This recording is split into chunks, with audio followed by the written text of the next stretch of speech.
அறத்தின் வழி நின்று வழிபடுத்த இனத்திற்கான ஒரு ஊடகம் வள்ளுவம். சப்ஸ்கிரைப் செய்து உறுதுணையாகுங்கள். பொருளாதாரம் கொடுத்து பெருந்துணையாகுங்கள். வள்ளுவம் நேயர்களுக்கு வணக்கம். அரசியல் பேசு நிகழ்ச்சிக்கு உங்களை வரவேற்பதில் மகிழ்ச்சி. என்று நம்முடன் இணைந்திருக்கிறார் மூத்த பத்திரிகையாளர் திரு உமாபதி அவர்கள். சார் வணக்கம் சார். வணக்கம். நல்லா இருக்கீங்களா சார்? சார், சமீப நாட்களாக கூட்டணியை மாற்றிக்கொள்ளும் கட்சிகள், கட்சியை மாற்றிக்கொள்ளும் சில தலைவர்கள், கட்சியிலிருந்து வெளியேறி கட்சி தொடங்கும் சில நபர்கள், என்ன நடக்குது தமிழ்நாட்டில் என்ற ஒரு கேள்வியும் எழுது.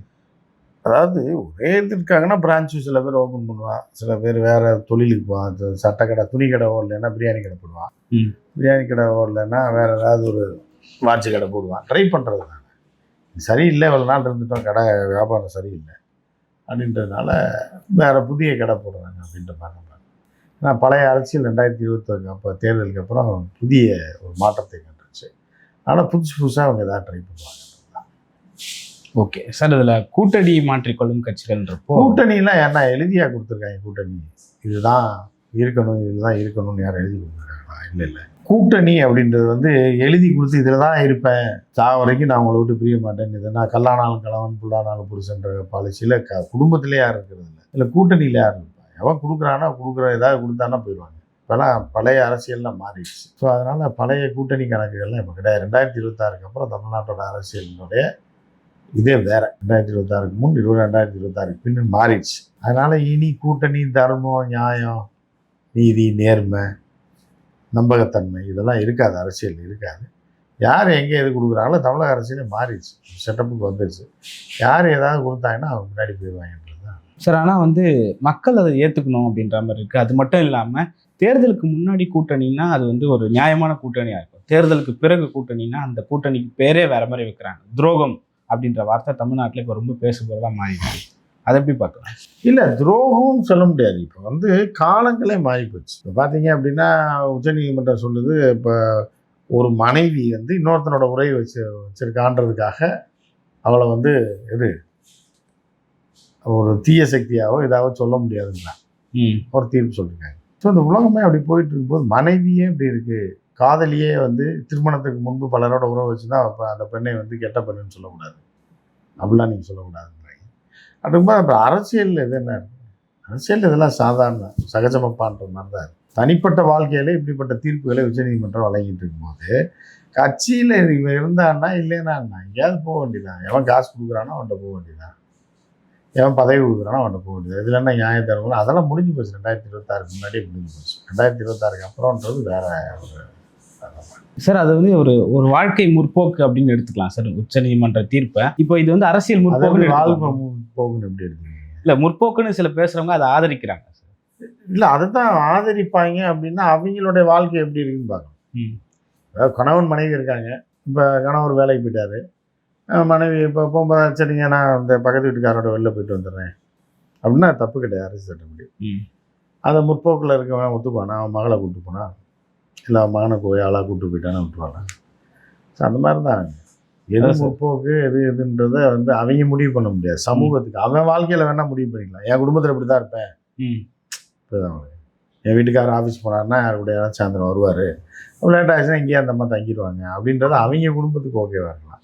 ஆனால் அவங்க வந்து பொதுவான முடிவு எடுக்கக்கூடிய அருகதை அவனுக்கு கிடையாது. முற்போக்குன்ற பேரில் அவன் யார் கூட வேணாலும் போகலாம், அவன் யார் கூட வேணாலும் போகலாம், தப்பு கிடையாது. ஆனால் அது இது பண்ண முடியாது. ஸோ அந்த மாதிரி தான் இப்போ இதில். ஆனால் அரசியலில் அதெல்லாம் ஒன்று தான். இதுலேயே குடும்பத்திலே இப்படி இருக்கும்போது அரசியலில் எவன் கேட்டு போனால் யாரும் அவ்வளோ தூரம் சீரியஸெல்லாம் பார்க்க மாட்டாங்க சார். அதே போல் கட்சி விட்டு கட்சி தாவும் நபர்கள் அப்படின்றப்போ சமீபத்தில் அமீர் அவர்கள் ஒரு பேட்டி ஒன்று கொடுத்துருந்தாரு.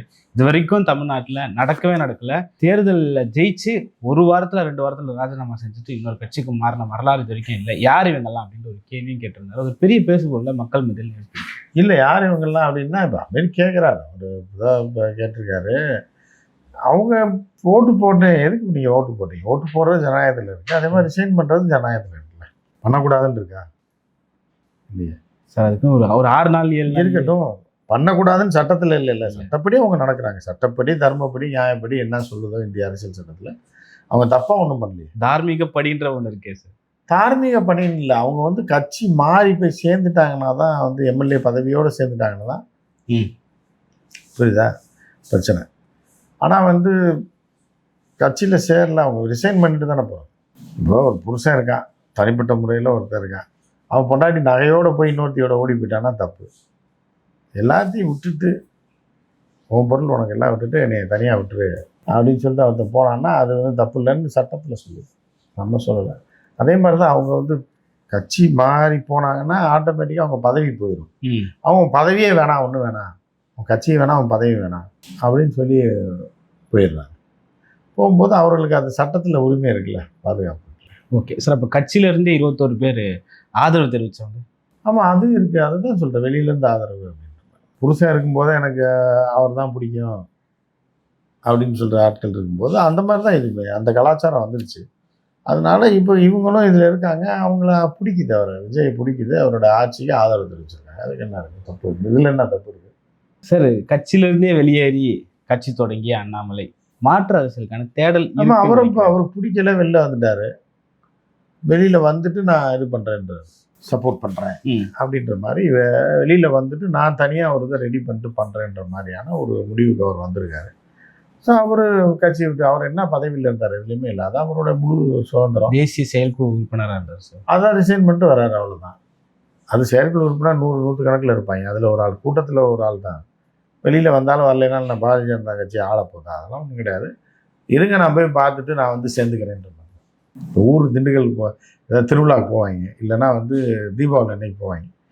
போகும்போது டாஸ்மாகில் குடிச்சிட்டு வண்டி ஏறுக்குள்ள ஒருத்தன் ஓடி போய் வண்டியில் ஏறுவான், ஒருத்தன் வண்டியை விட்டுருவான். சரி மாப்பிள்ளை நீ போ, பின்னாடி வண்டியில் வரேன், ஊரில் சந்திப்போம் அப்படின்னு. இப்போ அவன் வேறு வண்டியில் இவன் வேறு வண்டிக்கு போனாலும் 2 பேரும் ஒரே திருவிழாவுக்கு தான் போகிறாங்க.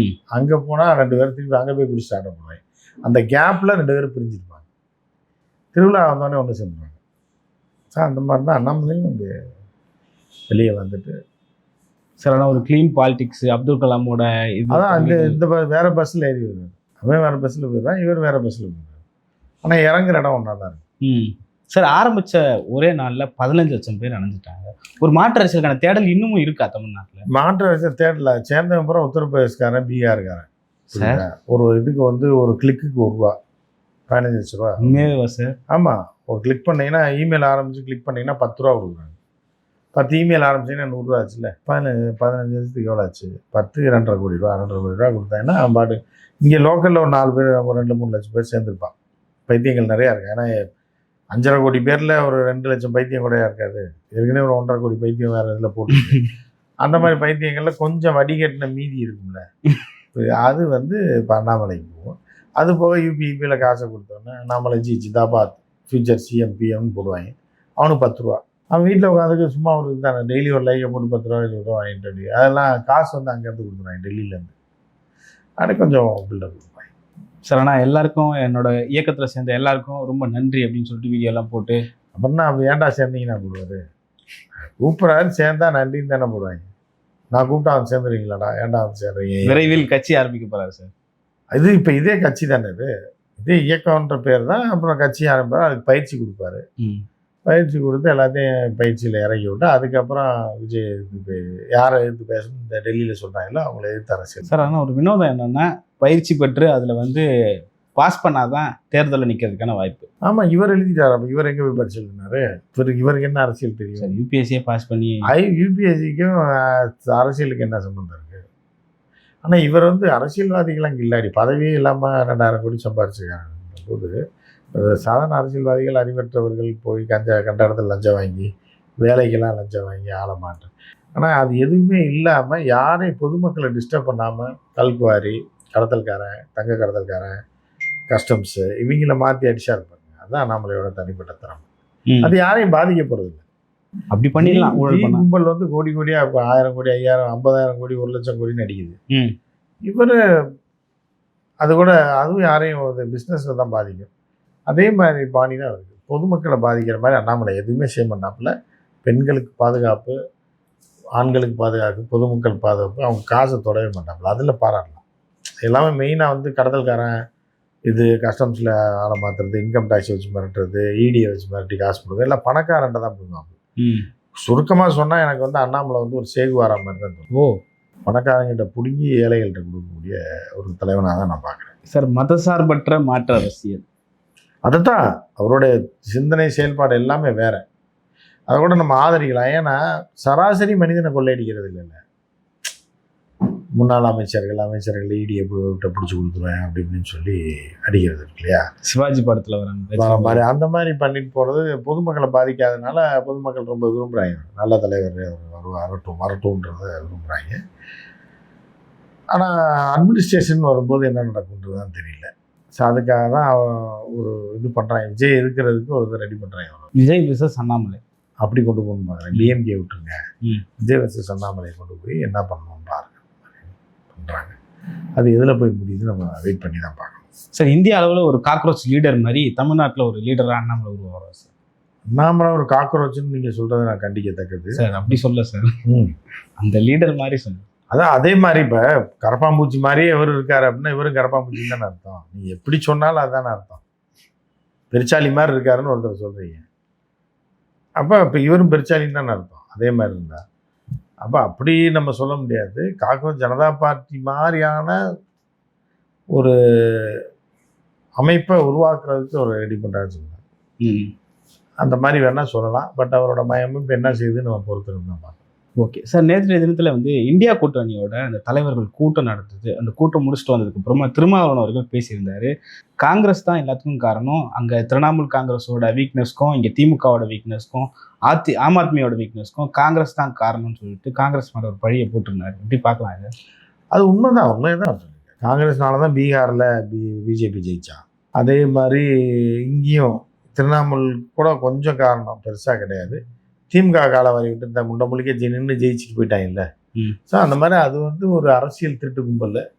ஸோ அதை ஒழிக்கணுன்றக்காக அவர் சொல்லியிருப்பார். சீமான் கூட வெக்க மயிர் இருக்கா காங்கிரஸ்காரனுக்குன்ற மாதிரி அது உண்மைதான். அதை மாணிக்கம் தாக்கூர் பதிலடியும் பயங்கரமாக கொடுத்துருக்காங்க. என்ன காங்கிரஸை கார்னர் பண்ணுது தமிழ்நாடு கட்சிகள். இல்லை அப்படி காங்கிரஸ் எங்கே எல்லா இன்னைக்கு நேற்று கிடையாதுக்கா. அது கார்னரில் தானே கிடக்கும். காங்கிரஸ்ன்றது கார்னரில் கிடக்கக்கூடிய ஒரு கட்சி தான் தமிழ்நாட்டில். அது தனியாக தள்ளி விட்டீங்க அப்படின்னா வேறு லெவலுக்கு. அது எப்படின்னா வீட்டில் இருக்க வயசான முதியவர்கள் மாதிரி தான் காங்கிரஸ். அதை வச்சு சோறு போடாமல் கொண்டு போய் எதாவது விட்டாங்கன்னா இப்போ அதனால உழைக்க முடியாது, ஒன்றும் பண்ண முடியாது, பிச்சை தான் எடுக்கணும். எல்லாருக்கும் தெரிஞ்சது. ஏதோ கைத்துக்கட்டில் வச்சு ஒருத்தன் சோறு போட்டுக்கிட்டு இருந்தான். இப்போ திமுகவில் வாசலில் படுக்க போட்டு வேலைக்கு சோறு போட்டுக்கிட்டு இருந்தாங்க. இப்போ அது சார், ஆனால் தாவேக்க அள்ளி அள்ளி கொடுக்குறாங்க சார். யாருக்கு? காங்கிரஸுக்கு. குறிப்பாக சொன்னோன்னா பிரவீன் சக்கரவர்த்திக்கு கொடுத்த அந்த எம்பி போஸ்ட்டாக கூட இருக்கட்டும். அதாவது எப்படின்னா ஒரு 75 வயது முதியவர் வாழ்க்கைக்கு வழி இல்லாமல் இருக்கார். மனைவி இறந்துருது, எதுவுமே இல்லை, இன்னையவர் இயங்க முடியாது. சரின்னு சொந்தக்காரங்க சரி தாத்தா இருந்துட்டு போட்டோம் கைத்துக்கட்டில் படுக்க வச்சு அப்பப்போ கஞ்சி ஊற்றுறாங்க. அவரும் கையெடுத்து கும்பிட்றாரு. நம்மளை இப்படியே தூக்கி விட்டாங்கன்னா புறமாக போய் புதைக்க கூட ஆள் இல்லாமல் போயிடுவோம் அப்படிங்கும்போது அந்த வீட்டு வாசல்லே படுத்துருக்காரு. 3 வேளை கஞ்சி ஊற்றுறாங்க. ரொம்ப பாராட்டுறாரு, வாழ்த்துறாரு. ஐயா நீங்கள் தான் யார். அவங்க அதுக்கு முன்னாடிலாம் பார்த்தீங்க அப்படின்னா என்னோடய சகோதரர்னு ரொம்ப இது பண்ணி அந்த வீட்டில் ஒருத்தர் இருக்காரு, 25 வயசு சகோதரர். அவர் எங்கள் அண்ணன் மாதிரி தம்பி மாதிரிலாம் அப்படிலாம் பண்ணுறாரு. திடீர்னு என்ன ஆகுது, கொஞ்ச நாள் கழித்து ஒரு 18 வயசு பிள்ளை பக்கத்து வீட்டில் குடி வருது. ஒன்று இந்த முதியவர் பார்க்குறாரு மீன்ஸ் அந்த வீட்டில் போய் இருக்கலாமா அப்படின்னு சொல்லி ஆசைப்பட்டு அந்த வீட்டுக்கு போனால் ஒரு இளம் பெண் நல்லா சமைச்சு போடுவாங்க, டெய்லி நல்லா சாப்பிட்லான்னு நினச்சி ஆசைப்பட்டாருன்னு எப்படி இருக்குமோ அந்த நிலைமையில தான் இப்போ காங்கிரஸ் இருக்கு. ஸோ இப்போ காங்கிரஸை அந்த கிழவனுக்கு விஷத்தை வச்சு கொள்ளாமல் இருந்தாங்கன்னா அதே சந்தோஷம். ஓகே. ஆனால் இது பேராசை பெரு நஷ்டம் மாதிரி தான். ஒரு நாள் சோறு போட்டுருந்தாங்க, 3 வேளை கஞ்சி ஊற்றிட்டு இருந்தாங்க. ஆனால் அங்கே போய் அந்த புதுசாக குடி வந்திருக்கவங்க வீட்டில் போய் படுத்துடலாங்கும் போது அவங்க என்னைக்கு விஷம் வைப்பாங்கன்றதுன்னு தெரியாது. ஒரு 4 நாள் திடீர்னு ஊருக்கு போயிட்டாங்க. வைங்க, என்ன ஆகும்? சோறு தண்ணி இல்லாமல் சாக வேண்டியதான்.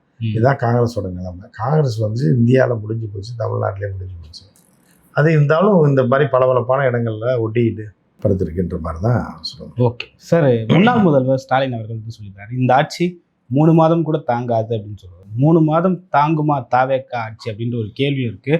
அதே போல் எது நடந்தாலும் திமுக தான் காரணம்னு சொல்லிட்டு தப்பிக்கிற வேலையை பார்க்கதா தாவேக்கா அப்படின்ற ஒரு கேள்வி. அது உலகத்துக்கே தெரிஞ்சது, எல்லாருக்குமே தெரிஞ்சு தானே அது. அவருக்கு மட்டும் இல்லை, எல்லாத்துக்குமே தெரியுது. இவங்க ஏதோ இவங்களுக்கு ஒன்றும் தெரியாதவன் ஏன்டா ஆட்சிக்கு வரீங்க அப்படின்ற ஒரு கேள்வி. நம்ம கேட்கல, மக்கள் கேட்குறேன். அவனுக்கு ஒன்றுமே தெரியாது, டிரைவிங்கே தெரியாது. இந்த வடிவேலு குச்சி ஐஸ் ஊற்றுக்கிட்டு இருப்பான், திடீர்னு வண்டியை கொடுத்தனே சாவி ஓட்ட எங்கே இருக்குன்னே தெரியாது. அப்புறம் என்னத்துக்கு நீ வண்டி ஓட்ட வரணும்? உனக்கு தெரிஞ்சு எனக்கு இதெல்லாம் இருக்குது, இவங்களோட அதிகப்படியாக நான் செய்வேன், நான் வந்து உட்காந்தேன்னா எல்லாத்தையும் மாற்றுவேன்றவன் தான் வேணுமே தவிர, நான் முதல்ல வந்து கற்றுக்கிட்டு நான் செய்கிறேன்னா நீ எதுக்கு, நாங்கள் செய்ய மாட்டோமா அப்போ அப்படின்ற மாதிரியான ஒரு கேள்வி இருக்குது. ஸோ அது போக போக மக்கள் தான் நடுத்தருக்கு வந்துடுவாங்க. 3 மாதம் தாங்குமா சார்? இல்லை அது எவ்வளோ நாள் தாங்குதுன்னு இல்லை, இவங்க ஓட்டு போட்ட 3 மாதம் தாங்குவானான்றது தான் பிரச்சனை. ஓ, புரியுதா? அவங்க தாங்குறாங்க, தாங்காமல் போகிறான். புரியுதா? இவங்க தாங்குவாங்க எல்லாம். முதல்ல ஓட்டு போட்ட வெயில் காலத்தில் நம்ம வெயில் பின்னி எடுக்க போகுது அப்படின்றாங்க, மழை ஒரு பக்கம் வரப்போகுதுன்றாங்க. மழை வந்து எத்தனை பேர் முங்கி என்ன ஆக போகிறான்னு தெரில. எத்தனை பேர் டிவிக்கு ஆட்சியில் முன்னாடியே அதுக்கெல்லாம் பேசிட்டாங்க. அமைச்சரவை கூட்டத்திலேயே எல்லாத்தையும் பேசி மழை பெஞ்சா ஒரு சொட்டு தண்ணி கூட இருக்கக்கூடாது சென்னையில். இல்லை மேலேயே தடுத்துடலாம், அது பண்ணுவாங்க. அது மழை வரும்போது தான் தெரியும். ஸோ அதை நம்ம வெயிட் பண்ணி தான் பார்க்கணும். ஓகே, பல்வேறு கருத்துக்களை பகிர்ந்து கொண்டு மற்றும் சந்திப்போம். நன்றி சார். நன்றி.